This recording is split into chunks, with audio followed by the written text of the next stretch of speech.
Marcel Marceau, je sais que vous aimez évoquer Gide dans cette citation. L'art naît dans la contrainte, vit de lutte et meurt de sa liberté. Vous pensez qu'il s'applique avant tout au mime? Non, je pense que ça s'applique à tous les arts en général, que ce soit dans la danse, dans la musique, dans le théâtre parlé, et bien entendu dans l'art du silence, qui est l'art du mime. Quand on dit art du silence, ça ne veut pas dire qu'on ne repose pas sur la musique parfois aussi, n'est-ce pas? Parce que le mime, c'est le silence, c'est la musicalité du geste, c'est aussi la musique recréée à travers les silences. Mais quand je dis que l'art naît de la contrainte, ça veut dire que l'élève, au départ, doit savoir que le mouvement naturel n'est pas celui qu'il faut recréer dans un art comme le mime ou dans tout art avoisinant. C'est pour ça que notre école exerce plusieurs disciplines. Alors on peut se demander si ces disciplines ne s'opposent-elles pas, puisqu'on trouve la danse classique, l'escrime, le bâton, l'acrobatie, l'art dramatique. Alors que s'apportent-elles entre elles, ces disciplines? C'est-à-dire que lorsque l'élève voit les exigences de chaque discipline, il se rend compte des exigences de l'art du mime. La danse est cousine du mime, mais elle repose sur une autre pesanteur. Le mime repose sur une pesanteur que je dirais ailée. C'est un art de mood, d'attitude. C'est un peu Prométhée, enchaîné, et le danseur est un peu comme Icare, qui veut aller vers le soleil. Quand il retombe, c'est le mime. Donc nous avons des arts comme l'escrime pour les distances, l'acrobatie, c'est normal. Nous avons un théâtre de mimeodrame. Nous avons plusieurs professeurs de mime. Dans notre école, il y a la méthode Étienne Decroux, la méthode Marcel Marceau. Il y a ma disciple Anne Marceau, qui a créé une théâtralité à l'intérieur même de l'école en créant le mimeodrame, parce que le mimeodrame, c'est très important, c'est notre expression, c'est là où nous allons nous diriger pour faire le théâtre de mime, pour le créer. Nous avons l'art dramatique, le verbe aussi. Nous avons bien entendu la danse classique, je l'ai dit tout à l'heure, la danse moderne, jazz. Et nous avons pris jazz parce que c'est une forme où le corps va se libérer dans différentes directions, où il y a une espèce de recréation du classique et de la danse moderne. Alors, toute cette synthèse va permettre à l'élève de se retrouver pour, lorsqu'il abordera le mime, pour retrouver l'essence même d'une énergie qui est liée à notre civilisation gréco-romaine. Et il retrouvera à travers notre civilisation toutes les civilisations sœurs. Je veux dire la civilisation hindoue, la civilisation africaine, parce que le rythme, que ce soit le rythme jazz ou le mudra qui est le geste, ou notre écriture qui est un peu inspirée de la statuaire gréco-romaine, il va retrouver un peu les techniques qui sont propres à l'art du mime. Et la technique propre à l'art du mime emprunte un peu à toutes les disciplines, mais elle a sa force absolue dans une grammaire que nous avons créée et qui existe à l'intérieur de notre école. Une grammaire d'ailleurs qui utilise souvent des mots, convention, discipline, poids, musique, dans un art qui est presque typiquement silencieux. Alors comment peut-on l'expliquer, ça? Eh bien, on peut expliquer que s'il n'y avait pas des conventions, il n'y aurait pas de structure et la société se reconnaît à travers ces conventions. J'ai été frappé étant enfant lorsque j'apprenais à l'école le serment du jeu de paume, j'évoquais Rude et la Marseillaise, j'évoque au fond des clichés. C'est-à-dire l'enfant doit avoir des images. Et à travers les musées, à travers la sculpture, à travers l'écriture, il trouve des images clés. Et on dit parfois aux élèves, ne soyez pas conventionnels. C'est une erreur, parce qu'au théâtre parlant, le conventionnel, c'est un acteur qui ne chercherait pas à recréer une psychologie d'un personnage, qui s'embourbe dans une routine. Alors on disait conventionnel, des gestes stéréotypés qu'on ne cherche pas à recréer. Mais chez nous, dans l'art du mime, la convention est importante parce que nous devons créer à travers un geste, un symbole. Le geste du procureur, le geste d'un accusé, le geste de la liberté, le geste de la victoire, de la colère. Nous devons donner des attitudes types qui obéissent à des conventions, et à travers ces conventions, il faut avoir la liberté. Et quand je disais que l'art meurt de sa liberté, c'est Gide qui a dit ça, et que je l'ai repris, c'est que lorsque l'élève croit qu'il peut se réaliser à travers son éclatement, il ne pourra jamais le faire qu'au travers une discipline très rigoureuse. Et la meilleure liberté est celle qui est faite de la contrainte. Et dans ce langage qui est le vôtre dans le mime, j'ai entendu dans votre bouche rendre visible l'invisible et invisible le visible. Alors dans cette période moderne de folie, il faut bien le dire, de folie du corps, de folie des mouvements inconsidérés, est-ce que vous pensez que le mime est vraiment droit de cité en 1984, où tout est extériorisé et il semblerait que le mime soit l'intériorisation et la projection? Oui, je crois que le mime éclate à l'époque cosmique, à l'époque de l'image, de la vitesse, du visuel. Il faut remonter à cela, à mon amour pour le mime qui date de Chaplin, de Keaton, du visuel à travers le cinéma silencieux. Mais il faut voir aussi que cette école des mimeodrames permet à l'élève, dans une époque faite de violence et de lumière, mais de violence aussi, de jeter son cri silencieux, mais de le prendre par l'intérieur. Au fond, c'est une manière, c'est une rééducation totale. Justement, le mime demande une ascèse profonde. Il demande que l'être humain se recrée entièrement à travers son enfance, son subconscient, et qu'il ressorte des images qui sont les échos de son moi. Et on s'aperçoit que si la danse permet la libération par le mouvement, c'est en cherchant les sources même de l'inquiétude de l'être, si on cherche les sources même de ce qui nous fait rire et de ce qui nous émeut, si on cherche même les racines de nos sentiments profonds, on arrive à motiver la raison de l'éclatement du mime à notre époque. Est-ce que ça peut être une thérapie, le mime, c'est-à-dire repousser l'angoisse? Je vous ai entendu aussi le dire dans vos cours. On peut repousser l'angoisse et même la vieillesse. Vous avez prononcé le nom de Picasso, il avait 80 ans, mais c'était la jeunesse. Mais c'est-à-dire la jeunesse est dans l'énergie qu'on crée. Je pense que la création, l'énergie qu'un artiste met à créer une œuvre, c'est dans cette énergie qu'on trouve la jeunesse. Et chez les peintres particulièrement, cela m'a frappé, les chefs d'orchestre, qui vivent très longtemps, ont une telle compréhension du mouvement, du son, de l'énergie qu'on recrée, comme le peintre, n'est-ce pas, qui crée des courbes, Matisse, Picasso, enfin, on pourrait citer tous les grands peintres. C'est une jeunesse éternelle à travers l'énergie de la couleur, l'énergie du mouvement, à travers l'écriture même du lisible. Et c'est la même chose avec l'élève. La jeunesse du corps ne suffit pas. Il faut donner une énergie, recréer cette jeunesse à travers la vibration de l'âme. Et expliquer le mime en 2-3 minutes, c'est comme un peu si on voulait expliquer les mystères de notre vie. Et puis Jouvet avait dit, les hommes ont inventé le théâtre pour expliquer les mystères de leur vie.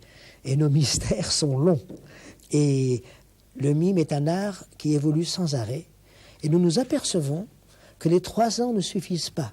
Après 3 années, l'élève, avec toutes les disciplines, mais avec l'essence principale qui est celle du mime, a pris conscience qu'il a ouvert une porte. Il a appris le solfège, car il y a une progression dans les années. La première année, ce sont les pas. Les pas, exactement, comme l'enfant qui commence à marcher. Les pas, la respiration, le regard, et comme c'est difficile de respirer, de regarder et de marcher. Voilà. L'éveil à l'espace, l'éveil au silence, l'éveil à l'attitude. La deuxième année, c'est l'identification avec le monde extérieur, objets, personnages, tout le monde cosmique, les rapports avec les autres, parce qu'il faut d'abord qu'il analyse son moi. Et la troisième année, c'est l'application du mimeodrame, d'un théâtre de mime que nous faisons, un théâtre de recherche sur l'art du mime, par le mimeodrame, qui lui permet de créer ces métamorphoses. Et au bout de 3 années, il a appris, je dirais, l'essence de l'art. Et c'est comme l'université. Une fois que l'université est terminée, les études commencent. Et alors je dirais, une fois que les 3 ans d'école sont terminées, l'apprentissage de la vie commence pour l'élève. Il se heurte au combat avec le public, à sa connaissance qui est balbutiante, malgré tout ce qu'il a appris. Et c'est là que le travail commence, et ça, c'est toute la vie. Les professeurs de mime dans notre école parlent beaucoup. Vous me direz, mais pourquoi parlent-ils beaucoup? Je crois que c'est indispensable parce qu'ils sont obligés d'expliquer que le geste doit être motivé. Ce n'est pas seulement parce qu'on fait des gestes qu'on s'exprime, c'est qu'à l'intérieur du geste, il y a une finalité, une motivation. Le geste, comme le mot, a une signification précise. Et si on n'explique pas à l'élève la motivation du geste, il sera toujours en train de regarder son muscle, il ne comprendra pas l'intériorité, la motivation exacte de l'imagination qui l'entraîne à créer le tragique et l'univers du comique ou du tragique. Alors c'est tellement complexe, il y a le symbolisme, il y a le mécanisme du tragique, du comique, c'est la poésie finalement que nous voulons exprimer par le geste. Et alors ce qui est très intéressant, c'est que nous lui apprenons également à travailler avec et sans objet, avec et sans décor, avec et sans musique, à travers, et je suis particulièrement sensible au travail que fait Anne Marceau sur un travail de geste par rapport aux peintres aussi. En regardant les peintres comme Delacroix, Goya, on peut trouver le cri du peintre et le cri du mime. Et c'est très important de retrouver à travers la culture des arts, de l'art pictural, de la sculpture, de la musique, de trouver ce qui nous rapproche de ces disciplines à travers notre discipline. Mais ne faut-il pas, pour être mime, avoir tous les talents, être bon danseur, bon comédien, bon sportif, bon acrobate?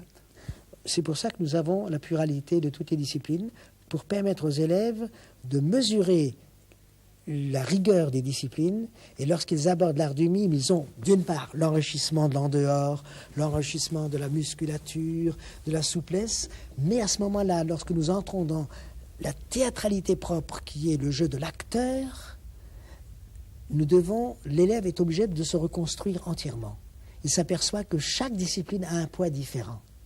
La danse a un poids différent, le théâtre de verbe a un poids différent, et la dynamique de l'acrobatie, la dynamique de l'escrime, la dynamique de la danse classique ou moderne, et la dynamique du mime, eh bien la dynamique du mime, qu'est-ce que c'est? C'est de propulser sur un point précis une énergie qui devient palpable et qui est recréée et qui devient musicale à travers sa résonance silencieuse.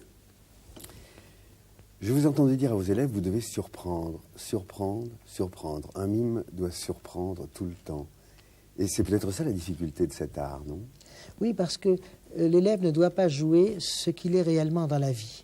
Et c'est ce qu'il y a tellement difficile, c'est que au cinéma, l'acteur doit jouer ce qu'on lui demande de jouer, il doit être réel, il doit être vrai, pour qu'on croie au personnage. Chez nous, il y a une très grande distanciation du réel. C'est-à-dire, nous partons du phénomène de l'expérience vécue au départ, mais nous devons recréer un poids spécial, un geste spécial pour nous éloigner du naturel et retrouver à travers la stylisation du naturel une réalité qui est à la dimension de notre art, celle de la gestuelle. Dans le quotidien. C'est-à-dire le quotidien qui est transposé et qui part du fait divers pour aller au fantastique. Voilà. C'est-à-dire même au sacré. Vous savez, quand on parle du sacré dans le geste, le signe même du langage, ce n'est pas seulement, c'est pas la religion, c'est le sacré dans l'homme, ce qui l'élève, ce qui le magnifie et ce qui le porte à créer le style. Il y a des rapports de civilisation. Les civilisations africaines, la civilisation gréco-romaine dont nous sommes issus, les civilisations anglo-saxonnes sont basées sur la gréco-romaine, civilisation hindoue, c'est la mère des civilisations. Il y a quand même, à travers toutes ces civilisations différentes, il y a des sources communes. C'est l'homme, c'est l'être humain. C'est-à-dire, c'est une tête, un cou, un tronc, des jambes, des bras. Et à travers notre constitution physique, nous trouvons des paraboles, des cercles, des carrés, des losanges, des triangles, toute une géométrie. Et celle-ci est universelle. Maintenant, il faut établir une mécanique. La mécanique du comique, la mécanique du tragique, je pense que c'est un phénomène de société et c'est un phénomène d'histoire. Les sociétés industrielles comme les nôtres réagissent à un certain comique qui est le reflet de l'automation, de la mécanique même. Charlot. Charlot dans les temps modernes, c'est très juste. Les sociétés tribales, c'est beaucoup plus cosmique. Le temps, le soleil, la lune, l'univers. Hélas, à notre époque, nous avons une tendance à nous rapprocher tous sur un certain plan, celui de l'industrialisation, la robotisation. Alors le problème qui se pose, c'est la transposition de l'artiste, le choix qu'il doit créer lui-même pour rendre cet art vivant, pour qu'il soit un reflet de notre époque et en même temps un mystère de notre époque. C'est le mystère des métamorphoses et c'est ça la révélation de l'artiste. C'est qu'il est influencé par son temps, il est influencé par sa culture, sa civilisation, qu'il soit noir, blanc, rouge, jaune, qu'il y ait les 4 races représentées, mais l'homme, c'est l'être humain dans sa cosmologie universelle, son rire et son tragique, éternel et éphémère. Et c'est là que l'école est tellement extraordinaire, je l'apparente un peu à la musique. La musique n'a pas de frontières, n'a pas de nationalité. Le mime et le rire de l'homme ou son tragique n'ont ni frontières ni nationalité. Cocteau, que j'aime beaucoup, Cocteau nous manque énormément à notre époque. C'est étonnant qu'il avait dit en 1954, Marceau imite le silence trompeur des poissons et que j'étais près de la dramaturgie japonaise. Il avait entièrement raison et Cocteau était un être extraordinaire qui a senti tout de suite l'essence même de ce qu'était l'art du mime. Et si vous regardez les cours de mime que vous allez voir à l'école, vous allez voir que les professeurs sont profondément ancrés dans ce que Cocteau disait et qui est la révélation même du poids spécifique au mime. Quand il dit poisson et plante, cette manière de créer un fondu, une suspension dans l'espace à travers un mouvement aquatique, c'est la suspension de l'être à travers l'espace, à travers un geste. Et quand on dit silence trompeur, c'est bien ça, parce qu'il y a une musique à l'intérieur de ces silences. Et la dramaturgie japonaise, il est vrai que l'art japonais est fait d'arrêts et de gestes stylisés. Et c'est le propre du mime. Les Japonais n'ont pas inventé, c'est parce que leur culture est très près du gestuel et qu'on retrouve par essence. Alors, ce qui est important, et ça les professeurs le font dans leurs cours aussi, le lyrisme dans l'art du mime à travers l'équilibre du fondu, la résonance de la musicalité, le comique fait à base de ruptures, de mécanismes plaqués sur du vivant. Comme disait Bergson, plaquer la mécanique sur le vivant, les ruptures entraînent le comique. Les gestes saccadés mécaniques, alors que les gestes fondus et lyriques vont vers le tragique. Et c'est vers ces 2 frontières que se dirige la poésie de notre art. Et aussi à travers, si on veut, la sculpture de l'espace. L'identification de la forme, l'identification du temps, les métamorphoses, l'ellipse à travers le temps, l'identification à travers le poids interne qui jette son cri silencieux, l'identification à travers les métamorphoses. Eh bien, il y a beaucoup de travail à faire à l'intérieur de nous-mêmes. Et c'est pas seulement la solitude, c'est le collectif. Et c'est cela qui est intéressant, c'est que l'élève va se découvrir dans sa substance intime, personnelle, dans son moi, mais à travers ce moi, il va s'ouvrir à l'autre. Et les rapports interindividuels vont naître et le théâtre de mime va surgir. Je crois que cette école permet à Marcel Marceau de ne plus être seul. Il permet aux metteurs en scène mime qui sont à l'intérieur de l'école futurs d'avoir une ouverture pour l'avenir, et il permet aux professeurs de mime que nous sommes, puisque nous sommes 4 professeurs de mime, 3 hommes, une femme, ils nous permettent de nous poser beaucoup de questions sur toutes les possibilités que le mime va offrir aux élèves pour qu'ils entrent dans une théâtralité, je dirais, riche, qui va apporter vraiment du sang nouveau au théâtre contemporain. Nous voulons devenir une grande école, nous mesurer aux metteurs en scène, aux problèmes de la mise en scène du théâtre. Nous voulons attirer vers nous des metteurs en scène de cinéma, des metteurs en scène de théâtre. Nous ne voulons pas seulement rester scolaires, parce que il nous faut dépasser ce côté de l'exercice simplement. Nous devons aller dans les problèmes que pose le théâtre en général. Et nous voudrions attirer vers nous, dans les portes ouvertes, dans les spectacles de fin d'année, nous voulons attirer vers nous des créateurs qui voient les problèmes que pose l'art du mime. Et quelle est la motivation des élèves? C'est-à-dire, ils viennent ici pour faire du mime, pour rêver de devenir de grands acteurs, éventuellement des danseurs, si on leur découvre des qualités? Ils ont rêvé, au départ, croyant que l'art du mime, c'était simplement l'art du geste, l'art de la grimace, l'art de faire des gestes, de s'éclater, de faire du mouvement. Ils s'aperçoivent que c'est tout à fait autre chose. Ils s'aperçoivent, premièrement, qu'ils ont un corps qui a beau se déplacer dans tous les sens, il est remis en question sans arrêt par l'intériorité, par la recréation d'une réalité qu'il faut transposer totalement. Et au domaine de l'intellect, comment transposer le geste naturel pour l'élever à l'état de symbole?